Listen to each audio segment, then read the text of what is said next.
Nous sommes dans les années 70, une époque où la seconde vague du mouvement féministe bat son plein à travers le monde. Les femmes réclament leurs droits de façon plus agressive et en Amérique, l'éveil de la conscience collective donne naissance à plusieurs modes. Les codes vestimentaires des femmes changent et il en est de même pour leur maquillage. Le style mignon, naturel et rangé des années 60, c'est fini. Maintenant, on s'affirme, alors c'est fards à paupières flashy et rouge à lèvres qui pètent. C'est de ce mouvement que va naître 10 ans plus tard l'un des leaders mondiaux du maquillage, une entreprise qui a marqué les esprits de par son avant-gardisme et par ses collaborations avec les personnalités les plus influentes.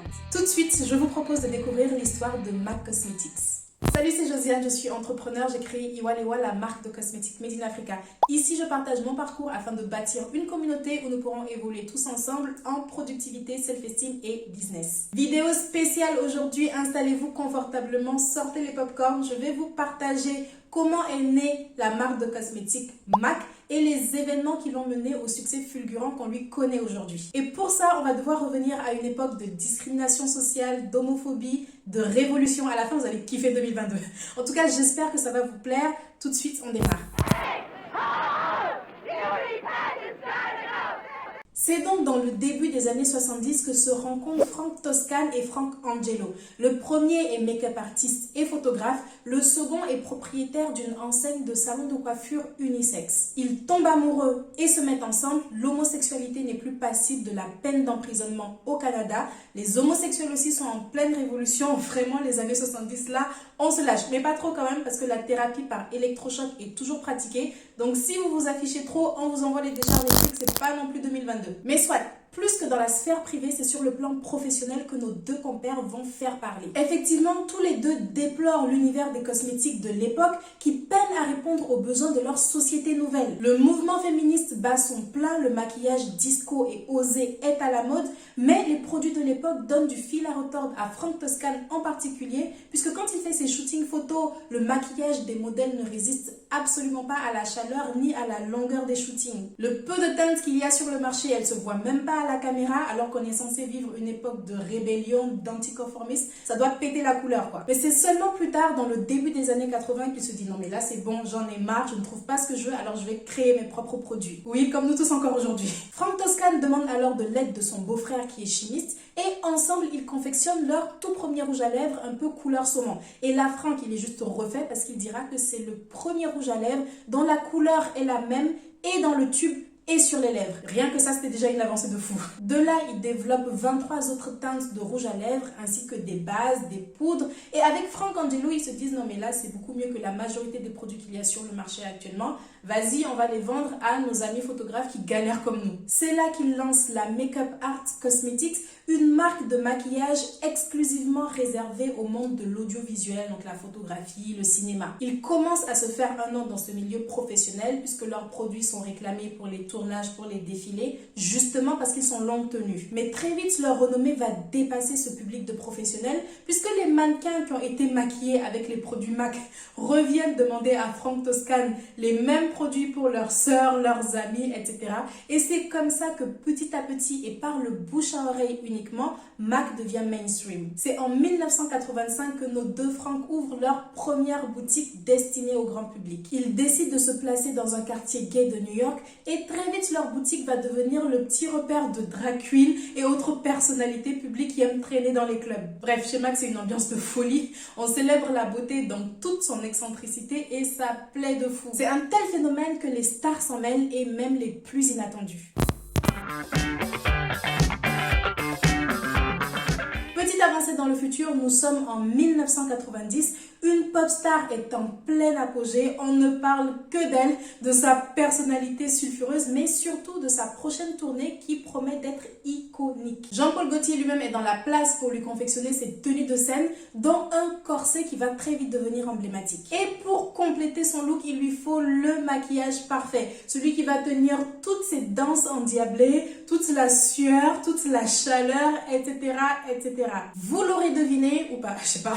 Cette star n'est autre que Madonna et MAC est sa marque de maquillage préférée. Elle appelle nos deux Frank et elle leur dit, écoutez, là je prépare ma tournée mondiale iconique et je veux que spécialement pour moi, vous confectionnez le rouge à lèvres. Celui que je vais porter pendant toutes mes performances et celui qui va rester pendant toute la performance. Et ces deux-là, on commence à les connaître. Dès qu'il s'agit de créer un rouge à lèvres innovant qui casse tout, ils sont là-bas. Et justement, à cette époque, le rouge revient à la mode, donc c'est l'occasion de se lâcher sur la couleur. C'est comme ça qu'il crée uniquement pour Madonna et pour sa tournée le rouge à lèvres rouge hyper pigmenté pour l'époque et méga longue tenue. Au printemps 90, ça y est, Madonna démarre sa tournée Blonde Ambition. Madame joue à guichet fermé, s'il vous plaît, dans 57 pays de l'Asie, en Amérique, en passant par l'Europe. Ses performances, iconiques. Ses coiffures, iconiques. Son corset,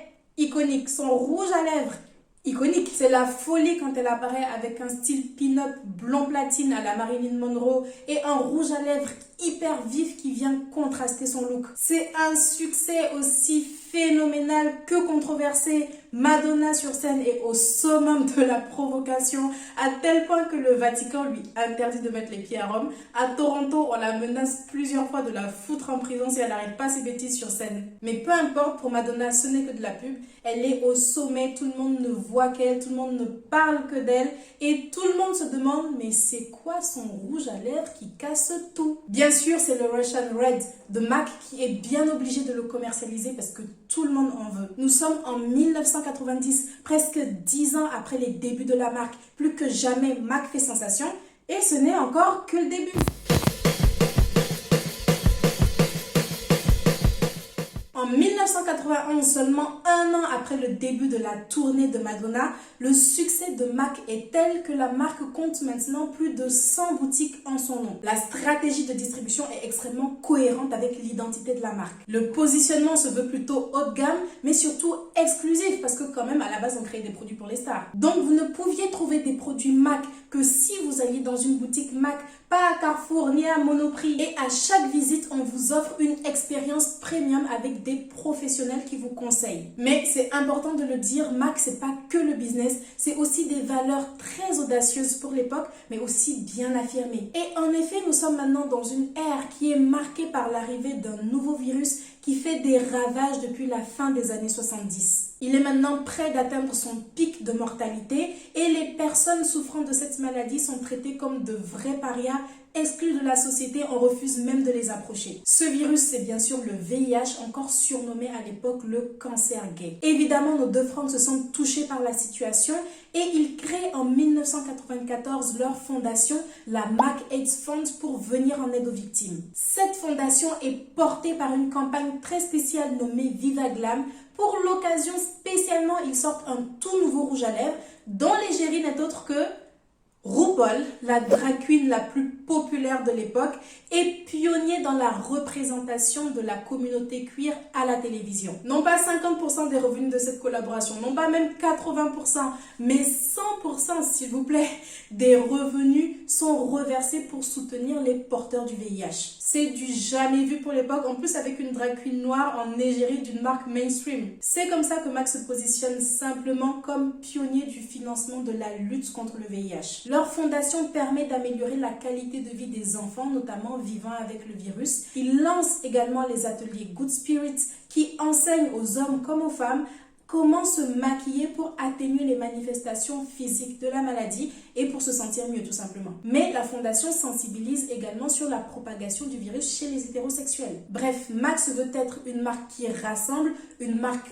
inclusive, comme l'indique leur slogan original: All races, all sexes, all ages. Et là, les gens adhèrent encore plus. Quoi de mieux qu'une marque engagée et avant-gardiste? Une marque qui lutte contre le VIH, qui propose du maquillage pour tout le monde, même pour les hommes. Je sais pas si vous vous rendez compte à quel point c'est juste fou. Les gars, ils font tout avant tout le monde. Mais voilà, la fondation, les magasins, tout ça c'est cool, mais ils commencent à avoir beaucoup de choses à gérer. S'occuper du développement commercial d'une entreprise, ça demande du temps, ça demande de l'énergie. Et nos deux francs qui commencent à se dire, mais en fait, c'est pas du tout notre cœur de métier. À la base, le principe de la marque, c'est de créer des produits innovants. Et c'est ça qu'on aime faire, c'est ça qu'on veut continuer à faire. Alors, pour se libérer du temps et se permettre de créer toujours, Frank Toscane et Frank Angelo décident de céder 51% des parts de leur entreprise au groupe Estée Lauder. Ce nouveau partenaire gère les affaires pendant que tous les deux se concentrent sur la création de nouveaux produits. Au début, tout est beau. Mais ça va pas durer encore longtemps. Nous sommes en 1997 quand Frank Angelo, cofondateur et directeur des opérations de la Makeup Art Cosmetics, décède des suites d'une opération à l'âge de seulement 49 ans. Frank Toscane perd son partenaire dans la vie comme en affaires, c'est plus vraiment pareil. Alors seulement un an après cette perte, il décide de vendre l'entièreté de ses parts au groupe Estée Lauder qui prend alors le contrôle total de la direction. Et c'est là que les ennuis commencent.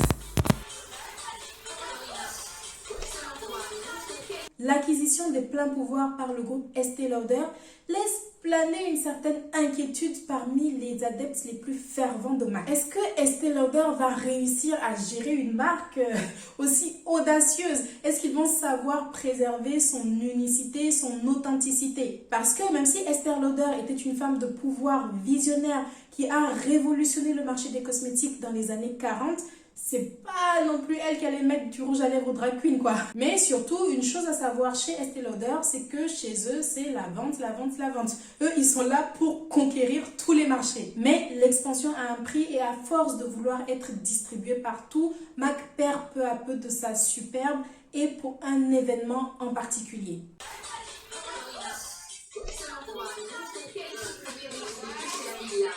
2016, un groupe de manifestants prend d'assaut un magasin MAC, les accusant de faire tester leurs produits sur des animaux. Depuis 2011, le bruit court et après investigation, les consommateurs se rendent compte qu'effectivement, MAC n'est plus une marque cruelty-free. Et pour cause, MAC s'est décidé à conquérir le marché chinois qui, avant 2011, exige que tous les produits cosmétiques qui sont vendus sur le territoire soient d'abord testés sur les animaux. C'est le scandale, les stars se font désormais lyncher pour collaborer avec MAC.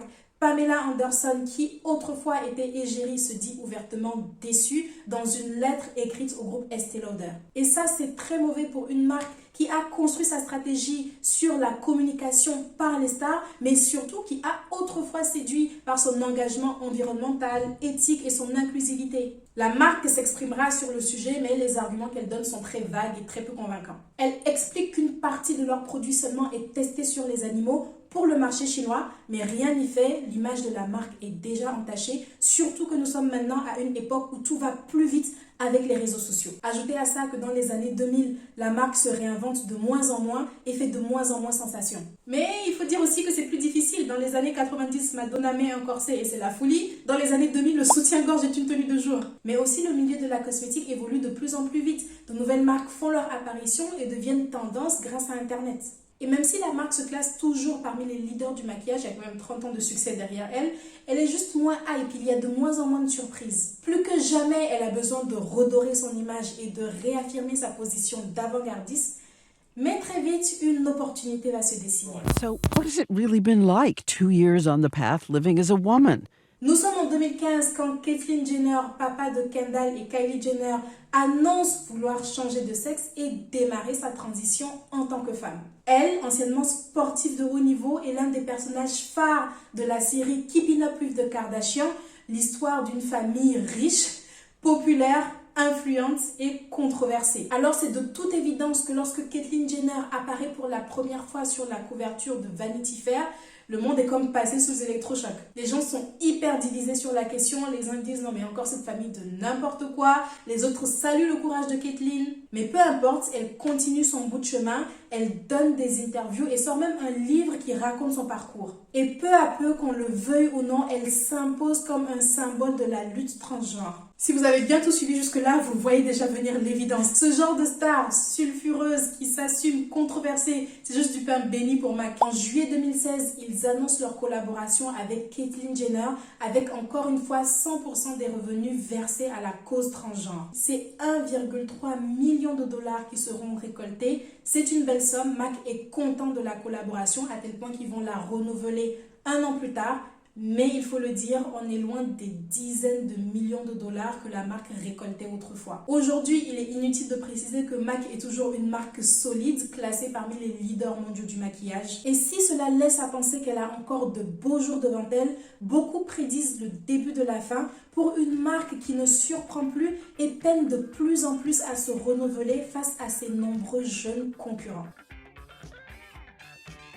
Et c'est Josiane, j'espère que ce format spécial vous a plu. Dites-moi tout ça en commentaire et abonnez-vous pour ne pas manquer d'autres contenus de ce type. Je poste tous les mercredis et les dimanches. Ciao!